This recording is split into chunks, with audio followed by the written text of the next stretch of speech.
Good morning बच्चों। आज हम इंग्लिश प्रोज शुरू करेंगे। फर्स्ट चैप्टर है हमारा a girl with a basket. इस चैप्टर के राइटर का नाम है विलियम सी डगलस और William C Douglas Supreme Court के जज थे अमेरिका के, जो 1950 में भारत आए थे ताकि यहाँ के सिचुएशन पर अपनी रिपोर्ट दे सकें। A girl with a basket is one of his famous essays, यानी उन्होंने बहुत सारे एसे लिखे जो जिसमें से a girl with a basket famous है। A Girl with a Basket has been written by William C. Douglas, who came to India after the partition of the country in 1950. Bharat और पाकिस्तान के विभाजन के बाद 1950 में वो भारत आए थे। At this time, India was full of refugees who were driven away by the communal fanaticism of Pakistan. इस समय भारत में बहुत सारे रिफ्यूजी यानी शरणार्थी थे जो पाकिस्तान के धार्मिक उन्माद के कारण भारत में आए थे। He had a unique experience at one of the railway station. एक रेलवे स्टेशन पर उन्हें एक बहुत ही अलग सा एक्सपीरियंस मिला। Many refugee children were selling small articles like basket and fans. वहाँ पर उन्होंने देखा कि बहुत सारे रिफ्यूजी के बच्चे बास्केट और फैंस बेच रहे थे। He was impressed with a little girl of 9 years. उनमें से एक 9 साल की बच्ची ने उन्हें बहुत ज़्यादा इम्प्रेस किया। This essay is the recollection of his valuable experiences. ये ऐसे उसके उन एक्सपीरियंसेस के बारे में है। I had left new Delhi for the Himalaya. Writer new Delhi से हिमालय जा रहा था। I was going as far as Bareilly by train and then by car to Ranikhet, an old British Army hill station located on a 6,000 feet ridge opposite a 120-mile stretch of snow-capped Himalaya. Bareilly तक वो train से जा रहा था और उसके बाद रानीखेत तक उसे कार से जाना था।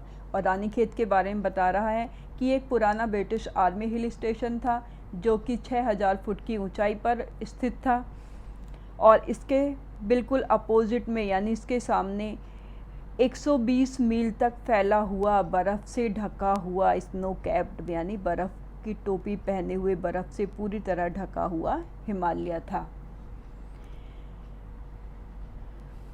The train was slow, train बहुत धीरे चल रही थी। And it stopped at all the way stations, और हर स्टेशन पर रुकती थी। At every stop I swung open the door of my compartment and walk the platform. Her stop पर मैं अपने कंपार्टमेंट का दरवाज़ा खोलता और प्लेटफॉर्म पर वॉक करने के लिए आ जाता, क्योंकि वो भारत की पूरी समस्याओं को अपनी आंखों से देखना चाह रहा था।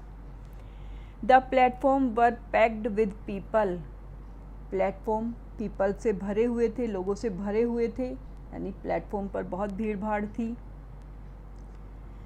और हर तरह के लोग प्लेटफॉर्म पर मौजूद थे।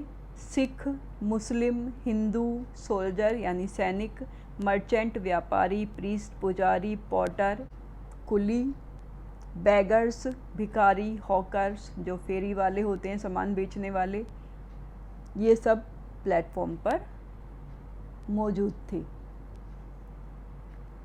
Almost every one was bare foot, लगभग हर कोई नंगे पैर था। And dressed in loose white garment, और सभी ने ढीले ढाले वाइट गारमेंट्स पहने हुए थे, यानी वहाँ पर कोई भी उन्हें कोट पैंट पहने हुए नहीं मिला था, बल्कि सब ने धोती कुर्ता पहना हुआ था। I would ask at least 3 people before I could find one who spoke English. मैं लगभग 3 लोगों से बात करता तब जाकर मुझे एक व्यक्ति मिलता जिसे इंग्लिश में बात करनी आती थी, क्योंकि राइटर की लैंग्वेज इंग्लिश थी और वो हिंदी में बात नहीं कर सकता था, क्योंकि राइटर को हिंदी नहीं आती थी। We would talk world affairs, writer उनसे वर्ल्ड अफेयर्स के यानी दुनिया के मामलों पर बातें करते। And every major topic the news of the day produced, और हर उस बड़ी खबर पर बात करते जो उस दिन के न्यूज़ की मेन हेडलाइन होती थी। In this way I was trying to get a feel of the pulse of the nation, इस तरह मैं देश की पल्स को फील करने की कोशिश कर रहा था। जैसे अगर किसी आदमी के बुखार होता है तो उसकी नब्ज देखी जाती है, जिसे कि पल्स कहते हैं। तो यहाँ पर देश की पल्स देख रहा था, यानी वो जानना चाहता था लोगों का नज़रिया कैसा है, लोग क्या सोचते हैं, उनकी क्या क्या समस्याएं हैं। Checking opinion against official attitudes and reports, वो उनकी ओपिनियन चेक कर रहा था ऑफिशियल एटीट्यूड और रिपोर्ट्स के अगेंस्ट, यानी वो देखना चाह रहा था कि जो बात ऑफिशियली कही जा रही है वो सही है या नहीं। द रूट ले through the one of the richest of India's agricultural areas, वो ट्रेन से जब जा रहा था तो जो रास्ता था वो भारत का सबसे बड़ा एग्रीकल्चरल एरिया था। This was the plain of upper Ganga river, ये ऊपरी गंगा का मैदान था। बच्चों, नक्शे में भी हम देख सकते हैं कि जो अपर गंगा का प्लेन है वो सबसे ज़्यादा रिच एग्रीकल्चरल एरिया है भारत में, वहाँ पर सबसे ज़्यादा खेती होती है। ये भारत की सबसे ज़्यादा उपजाऊ भूमि है।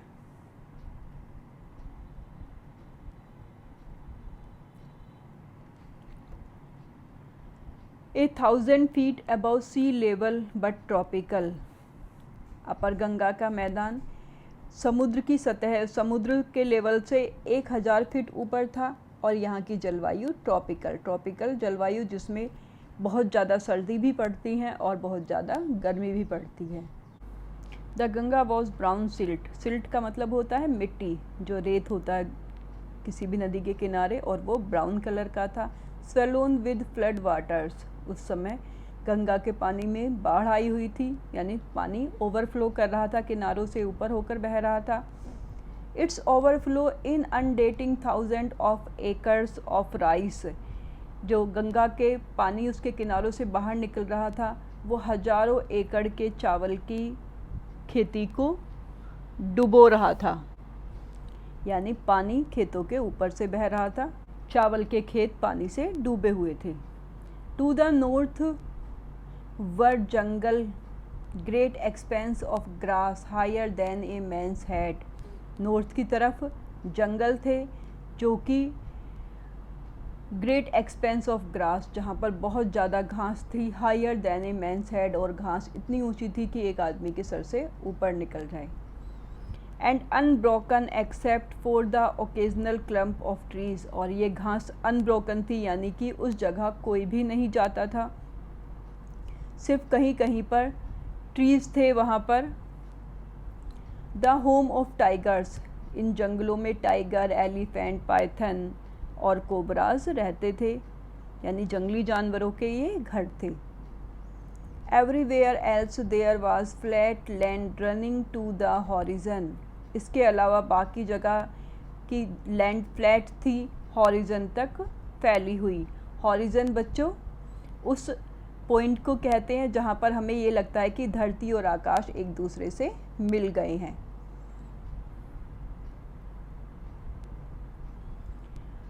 but dotted here and there by the sacred banyan tree और the rows of the पाकर trees, लेकिन कहीं कहीं पर, यानी हर जगह ज़मीन थी, हर जगह हर जगह फ्लैट लैंड थी, लेकिन कहीं कहीं पर पवित्र बैनियान के पेड़, बरगद के पेड़ थे या फिर पाकर के पेड़ थे। शेप्ड लाइक एल्म्स, एल्म की शेप में थे। एल्म बच्चों ये वाला पेड़ एल्म का होता है और इसकी शेप इस तरह से होती है। And having thick twisted Trunks, और उनके ट्रंक यानी उनके जो तने थे वो मोटे थे और ट्विस्टेड थे, जिस तरह से यहाँ पर हम देख सकते हैं। ट्विस्ट यानी जो मुड़े हुए होते हैं, जिनमें बल पड़े हुए होते हैं, मुड़े हुए होते हैं, उन्हें ट्विस्टेड कहा जाता है। Hot humid air was moving in from the south west, south west की तरफ से गरम और नमी वाली हवा चल रही थी। monkeys, some of them mothers with babies clinging to them and riding underneath, रास्ते में उसे मंकी दिखाई दिए और उसमें से कुछ मदर मंकी थी जो अपने बच्चों को अपने पेट से लगाकर चल रही थी। Swung of trees at the station looking for food, वो स्टेशन पर एक पेड़ से दूसरे पेड़ पर उछल रहे थे खाने की तलाश में। The village we passed had walls made of mud and mixed with water and cow dung, जिन गांव से ट्रेन होकर निकल रही थी वहाँ पर मकान जो घर थे वो मिट्टी के बने हुए थे, वाटर और काउ डंग यानी मिट्टी में गोबर और पानी मिलाकर दीवारें बनाई हुई थी। Their peaked roof were thatch bundle of grass tied to bamboo poles, और उनकी रूफ कैसी थी? थैच। और their peaked roof were thatch, peaked roof बच्चों इस तरह की होती हैं जिसमें पीक बनी हुई होती है, ऊपर छोटी निकली हुई होती है और उसे किससे थैच किया जाना यानी उसे किससे बांधा गया था? Bundle of grass tied to bamboo poles, बांस के डंडों में घास बांधकर उस छत को बनाया गया था। स्ट्रेच्ड अक्रॉस द रैफ्टर्स, जो कि रैफ्टर पर फैले हुए थे। रैफ्टर बच्चों इन डंडों को रैफ्टर कहा जाता है जो किसी भी छत को आकार देने का काम करते हैं। That day the pumpkin vines that grew over them were in bloom, और उन दीवारों के ऊपर पम्पकिन वाइन्स, पम्पकिन यानी मतलब सीताफल, तो उस दिन सीताफल की बेल ब्लूम कर रही थी यानी उन पर फूल आया हुआ था। Trailing streak of yellow over the drab wall, drab का मतलब है यहाँ पर बोरिंग, क्योंकि उनका कलर मिट्टी वाला होता है तो जो दीवारें थी वो बहुत ज़्यादा बोरिंग थी, बिल्कुल डल थी और उनके ऊपर येलो कलर का फूल खिल रहा था। बच्चों आज यहीं तक, इसके बाद कल पढ़ेंगे।